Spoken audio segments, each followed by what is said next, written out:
حريشات في الفران نشرب بهم مع كويس ديال اتاي ساهلين ماهلين دغيا كيوجدوا وكيجيو مشقين هشاش ولدادين. في واحد البول عندي 3 الكيسان ونص ديال السميده رقيقه، نص معلقه صغيره ديال الملحه، نص كاس ديال الكوك، كاس لاروب ديال السنيده وكاس لاروب ديال الدقيق. نخلط المكونات كلشي مزيان بهذا الشكل هذا.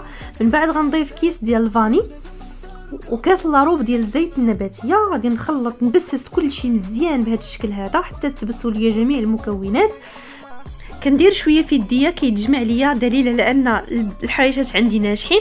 غنضيف نص معلقه صغيره ديال الملحه وجوج خمارات ديال الحلوى يعني 16 غرام. نخلط كلشي وغادي نجمع بالحليب، يعني حليب عادي، ممكن يعني ما بغيتوش ديروا الحليب تقدروا ديروا الماء.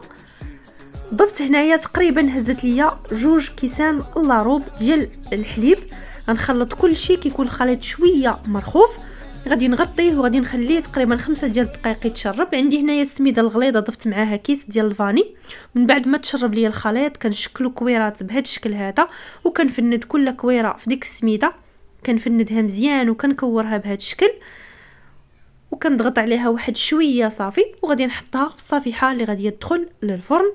الفران يكون مسخن من قبل 180 درجه. كنديرها من الفوق حتى كتشقق وكتحمر، كنهبطها لتحت يتحمر الوجه ديالها وكيجي هذا هو الشكل النهائي ديالها. كتجي يعني مبسه وهشيشه ولذيذه وبالصحه والراحه.